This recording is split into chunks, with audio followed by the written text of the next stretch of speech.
Today on The Global African, we'll talk about the impact of neoliberalism on black politics in the United States. We'll also discuss the recently completed United Nations Climate Conference known as COP21.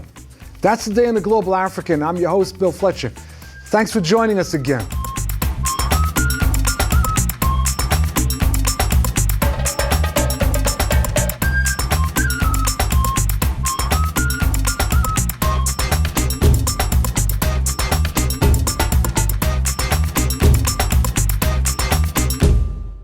I'm not a businessman.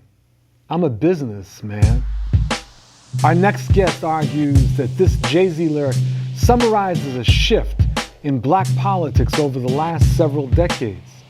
Neoliberalism, the idea that the market knows best, has dominated our system of economics as well as our politics. Individuals are being made to think of themselves as brands responsible for developing their own human capital.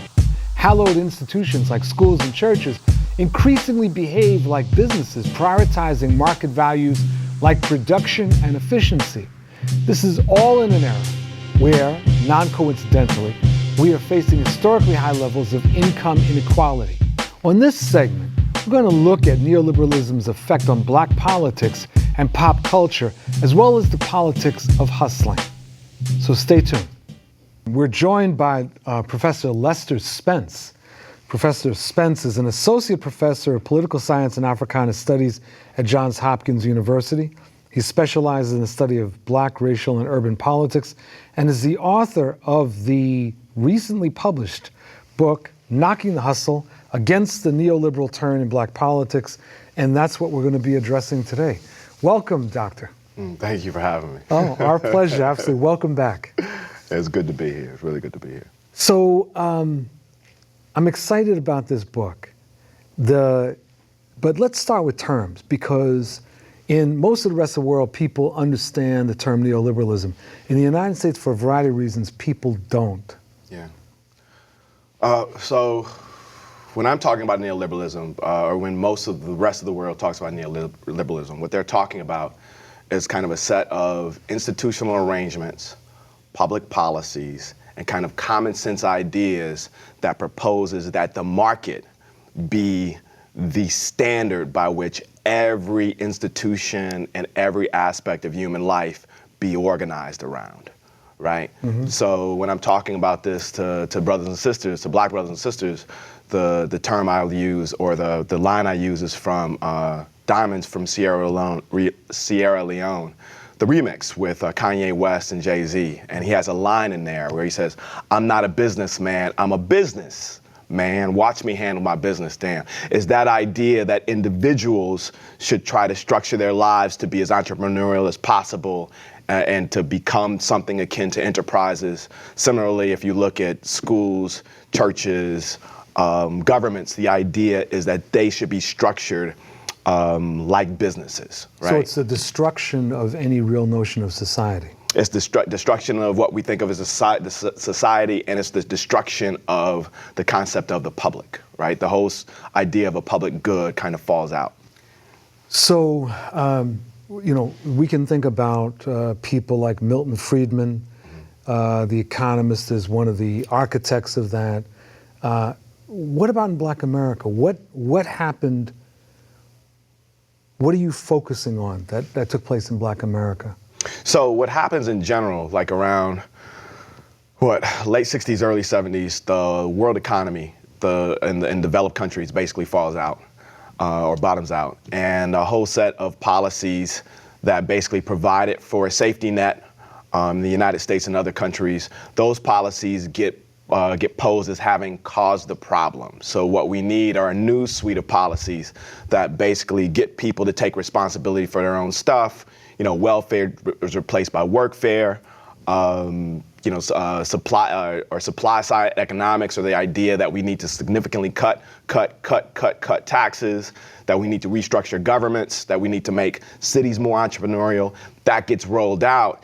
That happens at the same time that we see African Americans in the United States case actually gain a suite of rights, and they take control of cities like Detroit, Washington, D.C., Gary, but the bottom falls out of those cities, right? Like the moment black people take power is the moment that these policies begin to be rolled out. And in fact, in some ways, because black people take power, they can be used as the excuse for why we need kind of neoliberal policies. And now black people in the United States are in a lot of ways just like people in the United States in general. So some of the same forces that cause the neoliberal turn to take hold in America, the United States broadly, takes hold in black communities in the same way. And you see it in the actions and ideas of many of the first and really the second and third wave of black mayors. You see it in the growth of the prosperity gospel in black church communities, and you see it in a few other places as well. Explain, because our audience is global, prosperity, prosperity theology. What is that? So the prosperity gospel basically takes the Bible and transforms it into an entrepreneurial self-help guide. And the idea being is that if you follow the line, if you follow the Bible, if you follow the precepts of Jesus in the New Testament, not only will you be spiritually wealthy, but you will be materially wealthy, right? So it's a 21st century version of like Daddy Grace and yes. Yeah. And that's really, really important. Thank you for bringing that, because the thing is even though it's neoliberalism, the neo implying new, a number of these ideas are ideas that are recirculating. They're not circulated in exactly the same way. The 21st century isn't just 1920 warmed over, but those elements are very similar. So the neoliberal economics or neoliberal project, as implemented in Black America, do you see that as having that essentially defeated the prior, let's call it the civil rights reformer agenda? Is that basically what happens? No, I would actually argue that it kind of infects it, right? Explain what So if we think about the neoliberal project as a class project, and that's what it is kind of broadly, right? But focusing on it as a specific class project in the United States among black people, and actually being exported other places. There's an element of the civil rights project that was about reducing racial discrimination. But if you think about where those gains are really concentrated, they're really concentrated amongst black folk who are highly educated, black folk who are professional, black folk like me. And in as much as that neoliberal class project is about kind of enhancing the ability of of folk in that top 10%, top 15% to kind of live lives, it's easy to articulate kind of a neoliberal civil rights project that suggests that that we should concentrate, we should give black people who already have the capacity to be entrepreneurial more resources for them to do so, and then cut people who can't pull their pants up, right? Or people who can't stop having babies or whatever. You cut them off. You cut them off like at the knees. There was a very provocative point that you make in discussing this book, and I smiled when I read it. You said that this book is both a response to Cornel West's Race Matters and David Harvey's Brief History of Neoliberalism. And of course, Race Matters was a very popular book when it came out. And Cornel is associated with anti-poverty, progressiveness, whatever. But you have a critique. You have a very deep critique.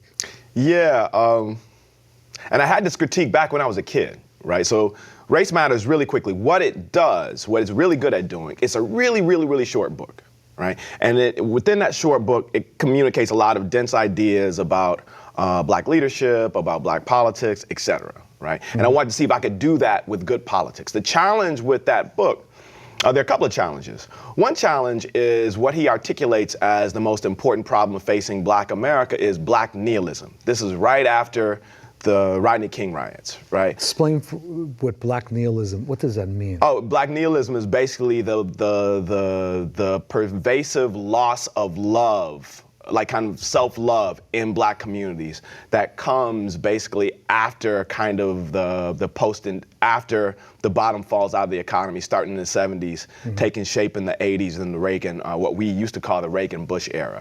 Now the challenge, so one way to think about it being trifling, is that Black nihilism as an intellectual idea has done more harm to Black people than crack. Right? In that it's a provocative point. If you argue, you know, what are the politics that come as a result of arguing that in the wake of the LA rebellion, this most significant problem with Black people is that we don't kind of love ourselves enough? The politics that come from that is the politics of therapy, right?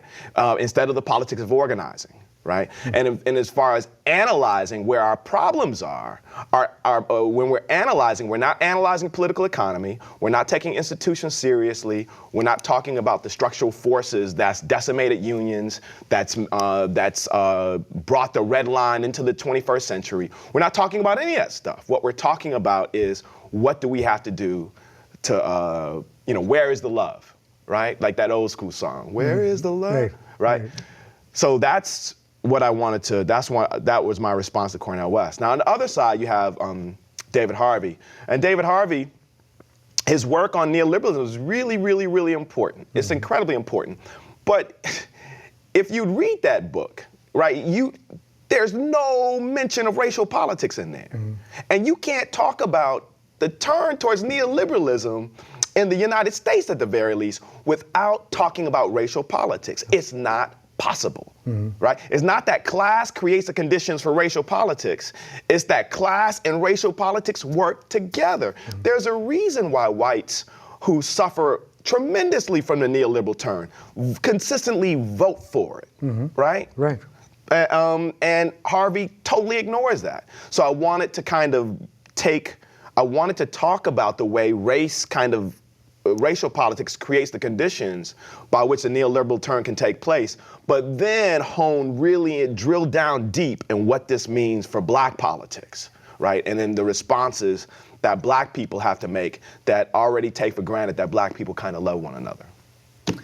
Let me ask one other question, and I actually have many other questions, but I can only ask one, and that has to do with the way this book has been published. You did not go to an academic press. Yeah.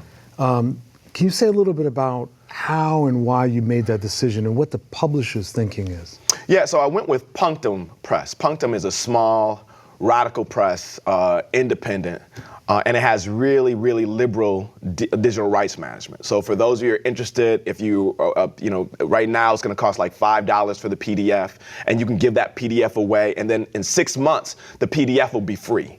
Right? Because I'm writing this book to get the ideas out, right? I'm not writing this book to get massive honorarium checks. We're in a moment now where you can get massively paid for this type of stuff.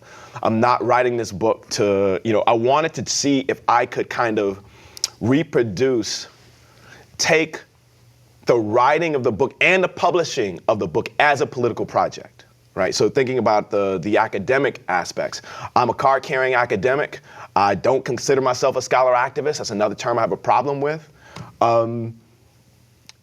Scholarship matters, right? But the question is how do we create more space for the types of political work that needs to be done within political science, within sociology, right? So to a certain extent, this is also an academic experiment. That is, if I can publish this and actually get academic benefits from it, then that increases the capability of some assistant professor who comes behind me or some kid who's thinking about graduate school to actually do the same thing, right? Because too often with tenure becomes kind of a golden noose, so to speak, and it kind of truncates your ability to think broadly, because once you get tenure, you tend to want to just reproduce the stuff that the academy wants, right? And I wanted to see if I could do something that traveled broadly, to write something that created more space within the academy, and then something that wasn't necessarily about me getting paid. That's not really what this project is about. Dr. Spence, thank you for joining us. And this is, I'm really looking forward to this getting out. because this is one of the central debates that we've got to have in Black America, and all too often we shy away from it. So I want to thank you very much for not only joining us, but for doing this. Oh, thank you so much. This has been dope. Thank you very much for joining us for this segment of The Global African. I'm your host, Bill Fletcher. We'll be back in a moment.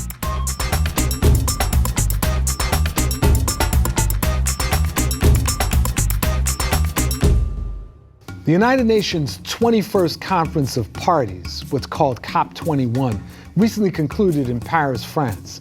COP21 has nearly universal membership of 195 parties, and it will be the first time in 20 years that the United Nations negotiations are aiming to create a universal, legally binding agreement. Leaders of the conference discussed the decarbonization of the global economy by keeping 3/4 of all known fossil fuels in the ground. This action could reduce greenhouse gas emissions by 40 to 70% by 2050, with an aim of completely eliminating greenhouse gas emissions by 2100 of the 22nd century.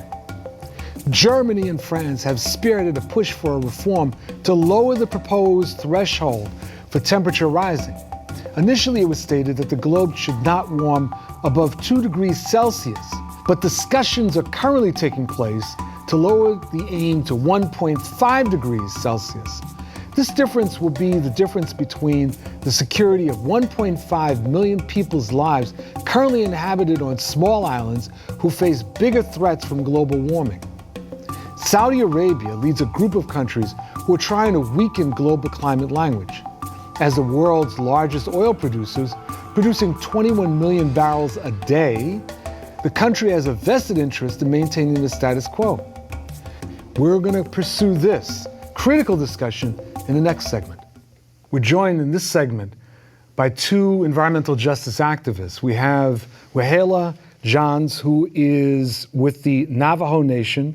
Her work with the Black Mesa Water Coalition has led to groundbreaking legislative victories for groundwater protection, green jobs, and environmental justice in northern Arizona. And she was at the COP21 conference in Paris. Also joining us, Bill Gallegos has been active for many decades in the Chicano liberation and environmental justice movements.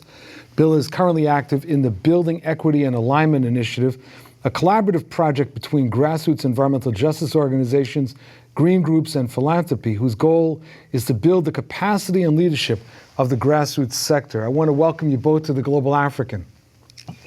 Thank you, Bill. Thank you. So let's start with this conference in Paris. Wahleah, you were there. Yes. What was your analysis? I mean, did anything come out of this, and what were your expectations in going in? I went with the North American Indigenous Peoples delegation, which is about 30. I would say 15 people, but maybe close to 50 Indigenous peoples from North America that attended. And, the main push for us was pretty clear before leaving, was making sure that the rights of Indigenous peoples are included in the agreement. So that was kind of the main reason why we attended, is that to show states and countries that the rights of Indigenous people, acknowledging it and respecting the rights of Indigenous peoples is something that is needed, to be in a binding agreement and recognized. So that was our kind of main focus for the past 2 weeks. Bill, what expectations did you have of Paris, and were they met? Well, actually, I felt like this was going to be largely a public relations exercise for the big polluting countries, especially the United States and Europe and some of the large industrialized capitalist countries. Copenhagen was just an unmitigated disaster. It was strictly a advertising opportunity for the fossil fuel companies. But I think because is a recognition that the climate crisis is so severe that they had to come up with something.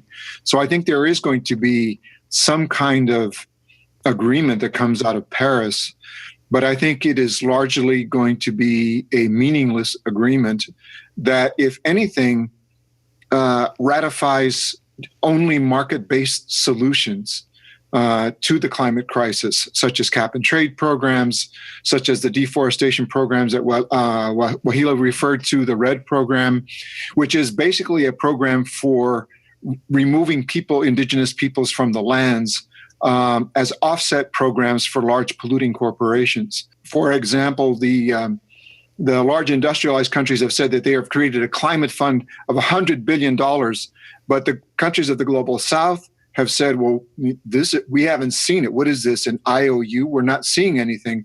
And finally, the United States says, well, we'll come up with an agreement that says we'll give you a small one-time payment. And they said they'd commit $800 million a year, which is nothing. In return, you have to give up all claims to climate reparations or any kinds of resources from the large polluting countries to help you develop a sustainable energy economy. So I think what's going to come out of this is something that exacerbates the climate crisis and especially puts indigenous peoples and countries of the global south and coastal communities at increasing risk for climate disaster over the next decade. You use a term that some people are not familiar with. Give me a 2-second on cap and trade. What does that mean? It's a market-based program which says, rather than reducing your emissions, and I'll give you an example, the organization that I'm affiliated with, Communities for a Better Environment, has been organizing in Richmond, California, where there's a 3,000-acre oil refinery run by the Chevron Corporation. California has a greenhouse gas emissions legislation called AB 32, and for all industrial sources of emission, they come under the cap and trade program. So rather than making Chevron reduce its emissions, it's the largest industrial greenhouse gas emitter in the state of California. Rather than having to reduce their emissions, they're able to buy offsets. So they'll say, okay, we're going to plant 3,000 acres of palm oil trees in Brazil rather than reduce emissions here in Richmond. So actually, since that greenhouse gas legislation has passed, Chevron has expanded their operations. They've increased their emissions, both the immediately toxic emissions such as mercury and benzene and nitrous oxides, but also their greenhouse gas emissions. So this is what a cap and trade program allows you to do. It allows you to buy your way out of reducing your emissions. And of course, they don't put oil refineries in rich white communities. They put them in poor communities of color or indigenous communities. And that's who pays the price for these kinds of market mechanisms. Wahleah, when you were talking about the delegation that you were a part of, one of the things that I was curious about is what is the relationship between the indigenous environmental justice activists and the rest of the environmental movement? Are there contradictions that exist? As indigenous peoples, worldwide, I think we hold so much knowledge of our land and our water and our territories, and that's what makes us unique. And we have a sacred responsibility to all elements in our Mother Earth, and we pray to nature. And I think in that respect, it's that's who we are, and very different from, I think, many other cultures. And with environmentalism, a big difference in how we move forward in the kind of livelihoods that we want to live is very sustainable and in unison with seasons and in unison with the solstices. And I think